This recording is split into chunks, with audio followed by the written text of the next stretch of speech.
Y bien, estamos ahora con José Chevasco, ex oficial mayor del Congreso, a quien hemos invitado para entender qué pasa en realidad en el Congreso, porque no es el primer caso, el de el del señor Urtecho, Michel Urtecho, que dicho sea de paso, ha sido ya sancionado por la Comisión de Ética. Resuelve recomendar al Pleno sancionar al congresista Michel Urtecho Medina con la suspensión en el ejercicio de su cargo y descuento de sus haberes por 120 días y se interponga denuncia por infracción constitucional ante la Subcomisión de Acusaciones Constitucionales, pues el congresista en el ejercicio de su función se habría aprovechado de su cargo para cometer actos de corrupción, etcétera, etcétera. Se describen además todos los actos. También se señala que se recomienda remitir copias falseadas al Ministerio Público de todas estas cosas. En fin, estamos entonces con José Chevasco. José, ¿qué tal? ¿Cómo estás? Buenas noches. ¿Qué tal? Tenemos ya hay un tuit de respuesta ahora de Sergio Tejada. Bueno, me avisan en el momento en que esto se produce. Ya se produjo esta acusación, en fin, este es el trámite normal, porque había una discusión acerca de que si él había solicitado el levantamiento de inmunidad parlamentaria. Es un gesto.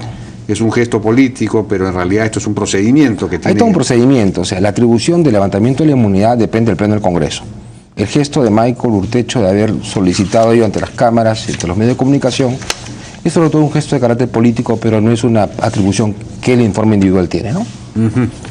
Bueno, ¿cuán difundida están en el Congreso estas prácticas? Como por ejemplo, ¿cómo se llama? Apropiarse de una parte del sueldo de los trabajadores, nombrar a personas que no tienen pues el nivel necesario, allegados pues cercanos, o la empleada doméstica, en fin, o estas otras, en fin, estas facturas inventadas, o las cosas que hemos conocido estos días.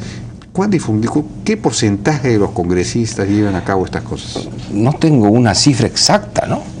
Sin embargo, lo que ha trascendido ante los medios de comunicación últimamente nos demuestra que estas prácticas se seguirían aplicando. Ya hemos tenido varios otros tipos de denuncias sobre esta situación.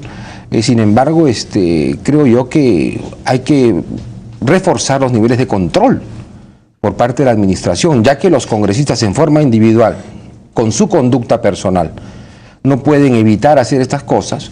Si no funciona la conducta del parlamentario, lo que tiene que funcionar es el sistema.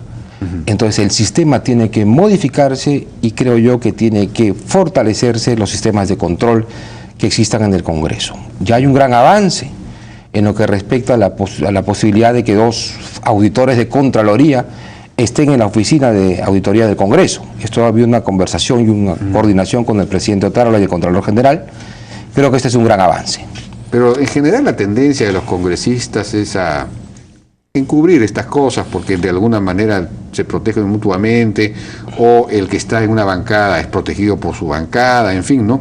Y entonces no es... Es algo que yo estaba pensando justamente eso, Jaime, a raíz de todas estas cosas, que los que venimos de la función legislativa, he tenido 24, 25 años ahí, un poco que nos enseñan a esa posibilidad de encubrimiento, no en el sentido negativo, sino de defensa de los fueros parlamentarios. Pero creo que esta tendencia tiene que cambiar. El mundo globalizado, la tendencia a la transparencia, la tendencia a que estas cosas puedan hacerse de una mejor forma para que la ciudadanía sepa conocer lo que sucede dentro del Parlamento, obliga a modificar, creo yo, estas cosas. Pero en general el régimen del Parlamento pues no es un régimen muy exigente desde el punto de vista, digámoslo así, meritocrático, ¿no? No solamente por la capacidad de los propios congresistas, sino, por ejemplo, ¿a quiénes llevan ellos como asesores? ¿Cuántos asesores puede tener un congresista? 2 asesores, secretarias y auxiliares que hacen un cuerpo de 6 personas. 6 personas. De esos 6 puede dividirse el sueldo legalmente con conocimiento de la administración del Congreso, el cargo de un auxiliar y el cargo también de las secretarias. O sea, cuando se pensó en la división legal era con el propósito de evitar esta repartija de sueldos en forma extraoficial.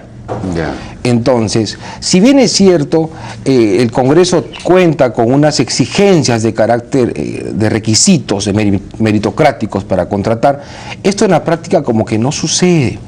El personal que asiste a los parlamentarios muchas veces son personas que lo han acompañado en las campañas políticas, han pegado sus afiches, han estado en los mítines, hay un cierto compromiso con esta gente y son llevadas al Congreso para ocupar cargos de auxiliar o de carácter menor. Claro, es una compensación por los servicios prestados anteriormente durante la campaña, pero entonces no tiene nada que ver. Por eso es que creo yo que las reformas, Jaime, repito, que tienen que aplicarse en el Congreso, tienen que ver también con cuando se recluta el personal. Creo yo que el personal tiene que ingresar por concurso público. Claro. Eso hay que hacer. Lamentablemente, el modelo de cargos de confianza ha fracasado. Sí, pues. El modelo de la rendición de cuentas que existe y no hay un control por parte de la administración ha fracasado. Tenemos que modernizar el Congreso. Tienen que haber técnicas realmente que permitan que esta institución del Estado, tan desprestigiada lamentablemente, pueda revertir su imagen y, creo yo, con reformas sinceras y con una voluntad política de los que conforman el Congreso tiene que hacerse. Se ha hablado siempre, por ejemplo, de que debería haber asesores de buen nivel para las comisiones y para las bancadas, más que para los propios congresistas, ¿no? Pero en eso tampoco se ha avanzado mucho, ¿no? Tiene, claro, cada comisión tiene un asesor o dos, creo, ¿no? Es que ha habido un retroceso. Mira, hace 10 años, la comisión contrataba al asesor para el fin específico, su especialidad. Terminaba ese contrato y el asesor regresaba al mercado a actualizarse. Entonces íbamos rotando los asesores de acuerdo al tema que se estudiaba. Hoy no es así. Se consigue un asesor y el asesor se convierte en especialista todista.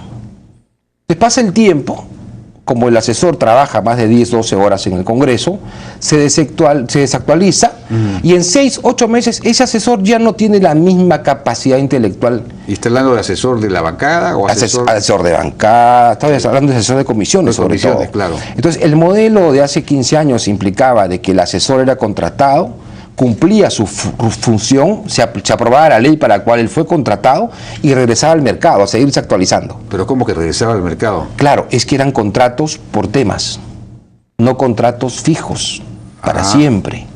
Ahora tienes un asesor que se queda durante un año, se reengancha para el siguiente año, se reengancha para un tercer año. No, y muchos asesores que son llevados por los congresistas se quedan después, el congresista termina su periodo y los asesores se quedan en el Congreso y entonces la planilla del Congreso va creciendo. Actualmente es de más de 2.000 personas y el Congreso tiene un presupuesto de más de 500 millones. No, pues eso es una cosa, pues ya... El caso necesita una reforma total del Congreso. Se habla inclusive ahora de crear 2 oficialías mayores, cosa que yo opino en contra. No, los cuerpos tienen una cabeza y no 2. Claro. Lo que hace, si falla la cabeza, pues se cambia la cabeza. Si falla un brazo, se arregla el brazo. Pero definitivamente la reforma tiene que ser total. El gastar, por ejemplo, como ha sucedido en el caso de Michael Urtecho, 240 y tantos mil soles en representación, más de $100.000 o casi $100.000. Tiene que plantearse una reforma total, efectivamente, porque si no, es decir, ya la gran parte de la opinión pública está pidiendo el cierre del Congreso, lo que sería pues lamentable. Eso es una cosa que no sería... Por eso que los parlamentarios tienen que olvidarse de sus apetitos personales, partidarios, y ponerse la camiseta del Perú, ¿no? Claro. ¿Qué es lo que falta, creo? Y en términos remunerativos, ¿cómo funcionan los regímenes remunerativos en otros países, por ejemplo en Chile, en otros países? Porque aquí hay la famosa discusión de una parte es el suelo y la otra parte son los gastos de representación, no sé qué. Los suelos están sincerados. El Congreso tiene que hacer eso. Entonces, la opinión pública también tiene que entender, pero el Congreso tiene que saber explicar. No pueden haber un régimen laboral de 728, otro régimen laboral de contratos a plazo fijo, otro régimen laboral de contratos por servicios no personales, otro régimen. Y en realidad hay como 7 u 8 regímenes laborales en el Parlamento. Hay personas que han reingresado que fueron mal destituidas en la década del 92. En fin, Jaime, creo yo que en el tema del Parlamento lo que tú hacías notar, acá ha sido una reforma profunda, creo yo. Tiene que ver con la forma de elegir a los candidatos al Congreso, tiene que ver con la forma de si el Congreso se renueva o no por tercios. Bueno, el asunto de la forma de elegir, hubo ayer, me parece, o anteayer, un muy buen editorial del diario El Comercio, a propósito del caso Urtecho, que no es sino el último de varios casos. Así es. Entonces se preguntaba el editorial del Comercio cómo hacer para no elegir a Urtechos, a los robacables, robapollos, no sé. Y la única forma, según el diario del Comercio, es cambiar a un sistema electoral de distritos uninominales, distritos pequeños, en donde se elige a un solo congresista. Entonces ponían el caso, efectivamente, en Lima, por ejemplo, en la elección de Lima hubo como 400, 500 candidatos, porque eran 13 partidos multiplicados por 36 o 35 congresistas, entonces no sé cuántos salen, ¿no? En cambio, si tuviéramos un distrito pequeño, digamos, que abarcara 2 o 3 distritos, 4 o 5 distritos de Lima, que tuvieran su congresista, ahí y participa pues 7, 8 partidos, tendríamos 8 candidatos, no 400. Entonces, entre 8 candidatos el elector puede vigilar, puede saber, puede escoger bien, claro, ¿no? Puede haber una discriminación, un escrutinio inteligente, digamos, informado de quiénes son estos candidatos y elegir bien. Y una vez que está elegido uno lo puede fiscalizar, además, ¿no? Porque hay una relación directa con su base que es muy definida. Y además tienes que ser el parlamentario examinado en forma permanente. Vayamos a la práctica. Todos los días tú sales en la tele. Tú estás sujeto a evaluación del público todos los días. Así es, así es. Y la gente al día siguiente vuelve a sintonizar tu canal. Bueno, gracias a la conversación con José Chevasko debe haber aumentado el rating. Pero es que es verdad, no creo, pero tus méritos permiten de que todos los días el televidente ponga tu canal porque te examina y dice yo quiero ver a Jaime. Bien, los parlamentarios están 5 años en el Congreso. Claro. Los examinan cada 5 años. Tiene que haber un examen periódico, puede ser cada 2 años, cada 3 años. Una elección cada 2 años y medio, digamos. Podría ser o 3 para renovarse. Entonces ellos se van a sentir examinados, no a los 5. Pero para eso pues tenemos que tener distritos pequeños, ¿no? Porque, pero por eso hay que hacer una gran reforma política. Yo creo que hace falta... Pero ya es hora que el Congreso se tome en serio la propuesta de los distritos uninominales o unipersonales, digamos, ¿no?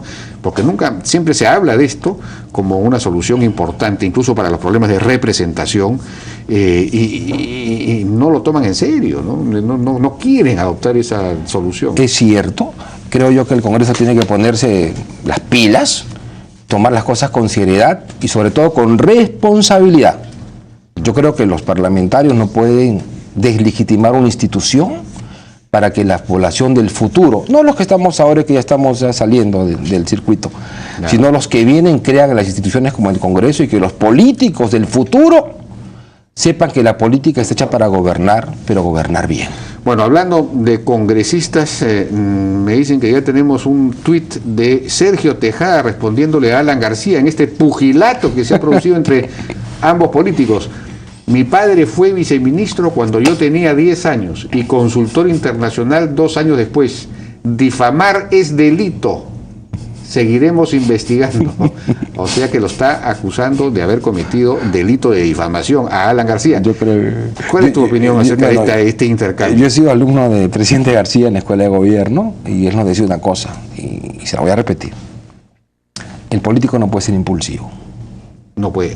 Alan García está siendo impulsivo. Está siendo impulsivo. Un expresidente no puede rebajar su nivel. Exacto, para eso existen otros, en política pues se habla de operarios, ¿no? Así es. Que pueden, Mulder, pues, ¿por qué no le responde eso? Porque la vía, y para terminar solamente estás con el tiempo, Gustavo, el punto más directo de llegar a otro punto no siempre es la recta, también es la curva. ¿Ah, sí? ¿La línea más corta entre 2 puntos es la curva? Podría ser, no, llegar, te digo yo. Euclides frente a esa... Cuando el hombre va a la luna no va en línea recta, va en curva. Entonces en política... Bueno, en política einsteiniana. Claro, en política es bueno usar a veces a los operadores y no dirigirse en forma directa a las personas. Eso es lo que quise decir. De acuerdo, porque ahora Sergio Tejada se está convirtiendo pues en un... David frente a Goliat. Claro. Es una cosa absurda políticamente, bueno, pero en fin. Políticamente podría ganar. Está perdiendo, digamos, bonos Alan García para su candidatura del 2016 con estas conductas. Bueno, José Chevasko, muchísimas gracias por la participación. Gracias, muy buenas noches. Vamos a una pausa, regresamos con Juan Carlos Cortés, presidente ejecutivo de Servir, por el asunto de la CTS, de la Ley de Servicio Civil, que hay quienes dicen que es discriminatoria porque no contiene los mismos beneficios que la CTS para el sector privado. Regresamos.